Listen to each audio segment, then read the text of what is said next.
30/3/2017 முதல் தென்னிந்திய லாரி உரிமையாளர்களுடைய கூட்டமைப்பு லாரிகள் வேலை நிறுத்தம் என்று அறிவித்துள்ளார்கள். இது வேதனை அளிக்கிறது, கண்டனத்திற்குரியது. ஏற்கனவே இன்சூரன்ஸ் தேர்ட் பார்ட்டி பிரீமியம் உயர்வு, டோல் கட்டணம், ஆர்டிஓ அலுவலக கட்டணங்கள் உயர்த்தப்பட்டுள்ளதை வன்மையாக கண்டிக்கிறோம். திரும்ப பெற வேண்டும் என்று வேண்டுகோள் வைத்துள்ளோம். இது சம்பந்தமாக 28ஆம் தேதி அன்று எங்களுடைய ஆல் இந்தியா மோட்டார் காங்கிரசுடைய தலைவர், துணைத் தலைவர்கள் மத்திய அமைச்சரை சந்தித்து இந்த விலை உயர்வை திரும்ப பெற வேண்டும் என்று வேண்டுகோள் வைத்துள்ளார்கள். அவர்களும் மத்திய அரசுடைய நிதித்துறை அமைச்சரை கலந்து பேசி வருகிற ஏப்ரல் 5-6 தேதிக்குள் நல்ல முடிவு அறிவிப்போம் என்று கூறியுள்ளார்கள். இல்லை என்று சொன்னால் வருகின்ற ஏப்ரல் 20 முதல் இந்தியா முழுவதும் வேலையற்ற வேலை நிறுத்தத்தில் ஈடுபடுவதாக ஆல் இந்தியா மோட்டார் காங்கிரஸ் அறிவித்துள்ளது. இதை வரவேற்கிறோம். அவர்களுடன் சேர்ந்து போராடினால்தான் வெற்றி பெற முடியும். தன்னிச்சையாக தென்னக லாரி உரிமையாளர் சம்மேளனம் அறிவித்துள்ள இந்த போராட்டம் வெற்றி காண முடியாது. சண்முகப்பா என்பவர் ஏற்கனவே ஆல் இந்தியா மோட்டார் காங்கிரஸில் தலைவராக பதவி வகித்தவர். அவர் தற்சமயம் பதவி இல்லாதால் பதவி சுகத்தை அணிவதற்காகவும் தன்னை வளப்படுத்திக் கொள்வதற்காகவும் தமிழ்நாடு லாரி உரிமையாளர் சம்மேளனத்துடைய குமாரசாமியை துணைக்கு கொண்டு இது போன்ற செயல்களில் லாரி உரிமையாளர்களை தவறாக வழிநடத்தி வருவது வேதனைக்குரியது.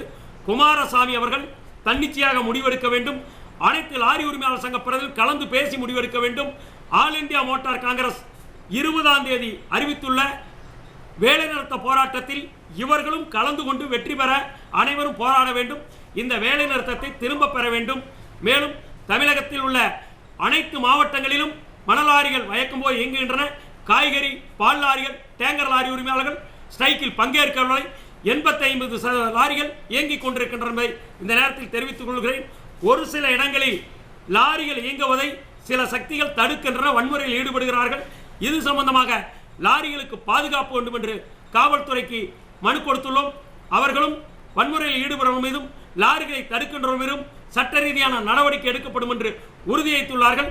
வரவேற்கிறோம். காவிரியில் உச்சநீதிமன்ற தீர்ப்பின்படி தமிழகத்திற்குரிய நீரை திறந்துவிட வேண்டும் என்று தமிழகத்தில் போராட்டம் நடத்திய பொழுது கர்நாடகாவில் தமிழகத்தினுடைய 13 லாரிகள் எல்லாம் தாக்கப்பட்டன. அதற்கு முழு காரணம் போராட்டத்தை தூண்டிவிட்டவர் தான் இந்த சண்முகப்பா. தமிழகத்திற்கு காவிரி நீர் தரக்கூடாது என்பது அந்த மாநிலத்தைச் சேர்ந்தவர் தான், கர்நாடகாவை சேர்ந்த சண்முகப்பா. கர்நாடகத்திலிருந்து தமிழகத்திற்கு காவிரியில் தண்ணீர் திறந்துவிடக்கூடாது என்று ஆதரிப்பவரை தமிழகத்தில் லாரியை நிறுத்த வேண்டும் என்று சொல்வது வேடிக்கையாக இருக்கிறது. இதற்கு துணை போகும் தமிழ்நாடு லாரி உரிமையாளர் சம்மேளனத்துடைய குமாரசாமி அவர்களை வன்மையாக கண்டிக்கிறோம். உடனடியாக அவருடைய பிடியிலிருந்து விடுபட்டு தன்னிச்சையாக எங்க வேண்டுகோள் விடுக்கிறோம். இந்த போராட்டம் தேவையற்றது. இப்பொழுது அறிவித்துள்ள சண்முகப்பா அறிவித்துள்ள போராட்டம் தேவையற்றது, கண்டனத்திற்குரியது. இதிலிருந்து விலகி தமிழ்நாடு லாரி உரிமையாளர் சம்மேளனத்துடைய தலைவர் குமாரசாமி தன்னிச்சையாக முடிவெடுக்க வேண்டும். நாங்கள் யாரும் வேலை நிறுத்தத்தில் பங்கேற்கவில்லை. டேங்கர் லாரி, மணல் லாரி, பால் லாரி, முட்டை லாரிகள் பங்கேற்கவில்லை. இந்த போராட்டத்தின் மூலம் 90% லாரிகள் தமிழகத்தில் இயங்குகின்ற சண்முகப்பாவிடமிருந்து குமாரசாமி அவர்கள் வெளியேற வேண்டுகிறோம்.